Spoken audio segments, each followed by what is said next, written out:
Oh, I didn't see you there. Why are you creeping on me, you creep? I got a creepy story for you.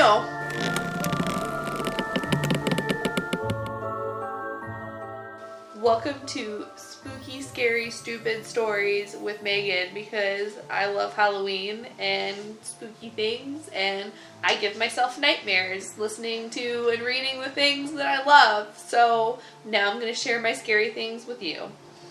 Get in the spirit. Fuck.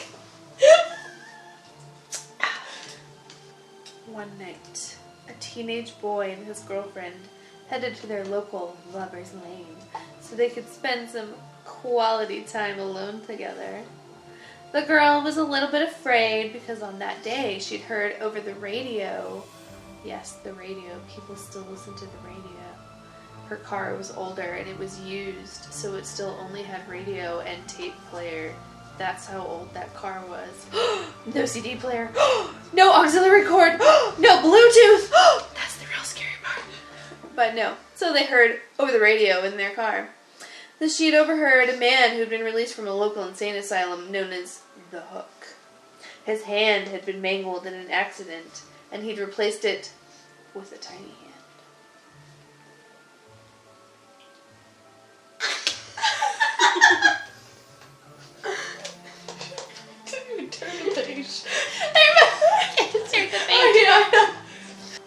His hand had been mangled in an accident and he'd replaced it with a hook. Maybe because there were no prosthetics available at the time. Maybe he just liked Peter Pan. The night was dark and the teenagers cuddled up together.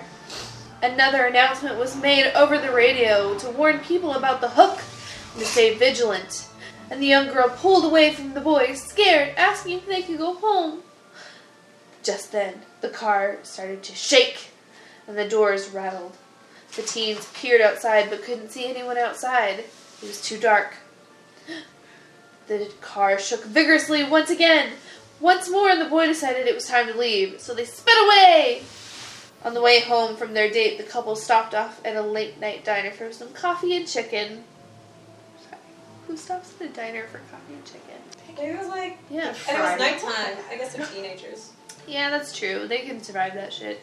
I will say, I've had Taco Bell and then Starbucks. It destroyed my stomach. Oh, I can't believe that. Like, there's some things that even 21-year-olds can't survive. One of them is the hook. But yes, so the car shook vigorously once again, and the boy decided it was time to leave, and so they sped away.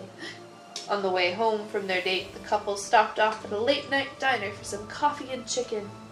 Once they got out of the car, what did they see?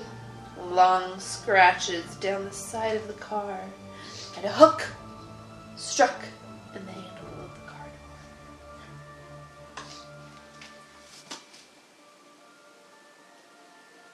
So I like drove away with What some dude's hand? happened next? He murdered a bunch of people, and then they sent him to jail, and then he got away because the justice system is in Washington, because that's usually where most of these things happen. Oh shit. And then they made a podcast about it. Yes, Yeah. PSA, if you live in Washington State, never go in the woods alone, ever. I don't care who you are, everything I've listened to, missing persons things in Washington State, garbage, that's the real scary story. That's the real story. Don't live in Washington if you're alone. But what if you're friends with a really handsome school guy that you go to school with, and his family lives in the woods, and you want to know more about him, and you go, and then they show you baseball, and it's life-changing, and then you have a kid, and you decide to make the ultimate sacrifice by letting their blood flow through, and you become a more beautiful human. I love you so much. Yeah. You're really going to enjoy my next story then, because it's also based on a story that already exists, but it's not in the same context. What? It was Twilight. She just told me. Oh, okay. She just told the Twilight story. Say goodbye. Turn on the lights! Bum, bum, bum, bum, bum, bum, bum, bum, bum, bum, bum, bum, bum. Stockholm children. Nope. This mailbox is mine, and this triagonal sign. That blue balloon, the month of June, they're mine, mine, mine, mine, mine. Ziggy's sweet